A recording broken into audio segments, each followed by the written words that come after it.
देखो आँख में डाल।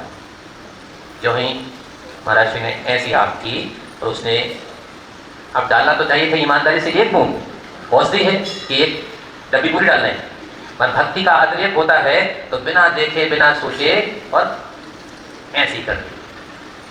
अब वो थी अमृत धारा, तो क्या होगा, कितनी तकलीफ होगी, कितनी तड़पन हो सकती है, आप उस चीज़ की कल्पना भी नहीं कर पाएंगे। कितनी वेदना हो रही थी उनको, और वैसे ही ऊपर से 6-7 उपवास तो थे ही थे। तत्काल गुरुदेव श्री विद्यासागर जी महाराज के जीवन के विविध प्रसंगों के माध्यम से भले ही आगम में वर्तमान में रिद्धियों का प्रयोग करने वाले, उपयोग करने वाले साधकों का भाव प्रतिपादित किया हुआ मिलता है, किंतु आप 2 दिन से आचार्य भगवत के जीवन में घटित प्रसंगों के माध्यम से उनके संयम का प्रभाव किसी साधक के अथवा किसी श्रावक के जीवन में कैसा बदलाव कर देता है, कैसा प्रभाव दिग्दर्शित करा देता है, सुन रहे। हमें भी एक प्रसंग अभी अभी याद आ गया। इसी भाग्योदय के परिसर में वर्षा योग हो रहा था। कब हुआ था वर्षा योग? ये कह रहे 97 में, जे कह रहे 98 में। कब की?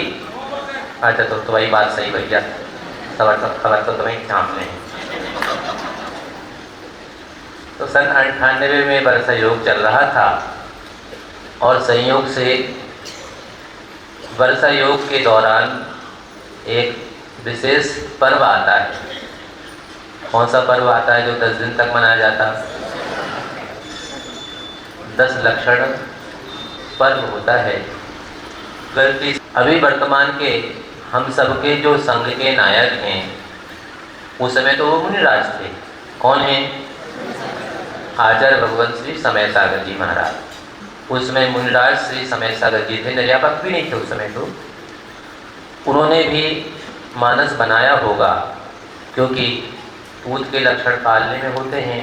उन्होंने देखा था कि उनसे जो उम्र की अपेक्षा से तो ज्येष्ठ थे मुनि श्री योग सागर जी महाराज, दीक्षा की अपेक्षा से भले ही उनसे कनिष्ठ थे। उन्होंने कुंडलपुर के वर्षा योग के समय पर 9 उपवास की साधना की। इसी प्रकार से उसके बाद आचार्य भगवान गुरुदेव श्री विद्यासागर जी महाराज ने भी श्री मुक्तागिर जी क्षेत्र पर 9 उपवास का संकल्प, बताते तो थे नहीं, मगर एक एक उपवास बढ़ाते बढ़ाते 9 उपवास किए थे।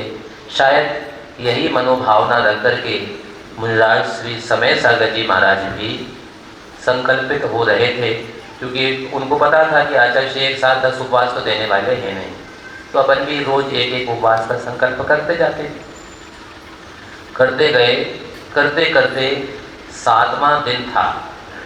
6 उपवास हो चुके थे, या शायद 7 उपवास हो चुके थे, और एक ब्रह्मचारी भाई बहुत भक्तिपूर्वक उनकी सेवा किया करता था। और उसने एक दिन, मतलब एक दिन से तात्पर्य उस दिन जाकर के निवेदन किया कि महाराज जी, अभी हम ये ताज़ी ताज़ी अमृत धारा बना के लाए हैं, हाँ बड़ा सा उपयोग कर ले तो हमारा सार्थक हो जाए मेहनत करना।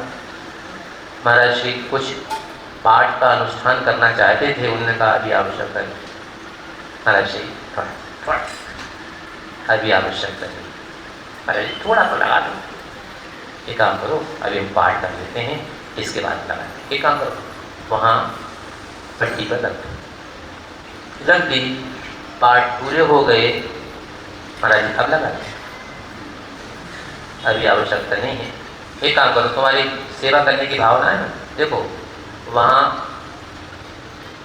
आंखों में डालने वाली एक औषधि रखी है, उसको उठाओ। अब मन में तो वही था, गलती कहें जानबूझ करके तो कोई ऐसा प्रयास नहीं करेगा, मगर गलती से जहाँ उसने वो अपनी शीशी रखी थी उसके बाजू में वो दूसरी शीशी भी रखी थी, और दोनों का रूप रंग एक सा ही था। तो ध्यान नहीं रखा कि ये वाली उठाना थी कि ये वाली उठाना थी। उठाया, फिर लेकर के आया। महाराज जी ने कहा देखो आँख मिटा दी। जो ही महाराज जी ने ऐसी आँख की और उसने अब डालना तो चाहिए था ईमानदारी से एक बूंद, औषधि है कि एक डब्बी पूरी डालना है, पर भक्ति का अतिरेक होता है तो बिना देखे बिना सोचे और ऐसी कर दी। अब वो थी अमृत धारा। तो क्या होगा, कितनी तकलीफ होगी, कितनी तड़पन हो सकती है, आप उस चीज़ की कल्पना भी नहीं कर पाएंगे। कितनी वेदना हो रही थी उनको, और वैसे ही ऊपर से 6-7 उपवास तो थे ही थे। तत्काल उन्होंने उन्हीं ब्रह्मचारी से कहा कि काम करो, अब ऐसा कर जी बुला लिया। हमारे पास आया, जा कर के देखा क्या हुआ, बताया ऐसा ऐसा हुआ। अब एक क्षण के लिए तो हम भी घबरा गए, क्योंकि देखने में ऐसा लग रहा था जैसे मछली की तड़पन होती है, ऐसी तड़पन उनके शरीर में हो रही है। पर वो न ऊ कर रहे हैं न आ कर रहे हैं, साधकों पे अरे दद्दा, अरे कक्का, अरे भगवान, मुँह से तो उनकी आवाज़ बिल्कुल भी नहीं निकल रही थी, मगर फिर भी शरीर में तो प्रभाव दिख रहा था। 1 मिनट महाराज जी, उपचार तो करना ही कुछ ना कुछ है। जैसे महाराज जी ने भी आपको बताया था ना, हमने सोचा कि सबसे अच्छा हम सबके जो सबसे बड़े डॉक्टर हैं आचार्य भगवान गुरुदेव श्री विद्यासागर जी, उनके श्री चरणों में हम तत्काल पहुँचे। उनको निवेदन किया कि आचार्य श्री जी, मुनि श्री समय सागर जी के आँख में अमृत धारा चली गई है और उनको अत्यधिक वेदना हो रही है। कहाँ है? वहाँ ऊपर वर्तमान का जो सी ब्लॉक है ना, शायद सी ब्लॉक या बी ब्लॉक या ए ब्लॉक जो भी रहा उस समय पर, ये ध्यान नहीं है, वहाँ चलो।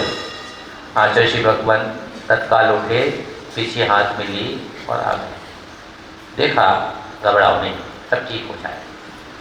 और ज्यों ही अब क्या किया जाए, आचार्य श्री ने कहा क्या किया था, अभी कोई उपचार किया क्या?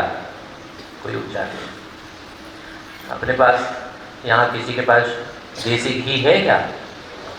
ताज़ा हो तो सबसे बढ़िया है, पिघला हो तो सोने में सुगंध की बात है। आचार्य भगवान का कहना ही हुआ और एक शावक ने ला करके तत्काल निकाल के लेकर के आया था भैया व्यक्ति के भाव से, और ताज़ा ताज़ा शुद्ध घी उसके पास लेकर के आया। एक शीशी में, शीशी नहीं हो तो कोई बात नहीं, ऐसे लिया। आचार्य भगवान ने बैठ करके अपनी जगह पर मुनि श्री समय सागर जी महाराज को सिर को रखा, और फिर वह जैसे ड्रॉप में वो शुद्ध घी जो था उनकी आँख के ऊपर मानो धारा छोड़ना शुरू की, और पहले एक एक बूंद डालते डालते कुछ ही बूंद कहीं भीतर, और भीतर की अमृत धारा का पूरा प्रभाव सुमंतर हो गया। और जैसे वो पहले समय के सागर साधना के शिखर पुरुष थे, उनकी साधना के लिए वो तत्पर हो गए। कुछ ही देर के बाद उनको ऐसा प्रतीत होने लगा कि नहीं, अब हमारी आँखों में जो दुष्प्रभाव था वह दूर हो गया। आचार्य भगवान के शीश कर कमलों का स्पर्श का ही ऐसा अपने आप में दिव्य प्रभाव था। डॉक्टर ने कहा कि आचार्य श्री, मुझे तो विश्वास नहीं हो रहा कि इनकी आँखों में दुष्प्रभाव नहीं होगा। अवश्य अति मात्रा में अमृत धारा गई है, हो सकता है कि आँख की रेटिना पर भी दुष्प्रभाव आया होगा। आ गया होगा तो ठीक है, डॉक्टर को बुला लो, भाग्योता तो है ही, आँख का डॉक्टर होगा, बुला लो, दिखा लो। दिखाया, वो डॉक्टर भी आश्चर्य कर रहा था कि इतनी अधिक मात्रा में जिनके अमृत धारा आँख पर पहुँची हो और आँख की ज्योति पर कोई भी दुष्प्रभाव नहीं पड़ा हो, यह आचार्य भगवान के कर स्पर्श का ही चमत्कार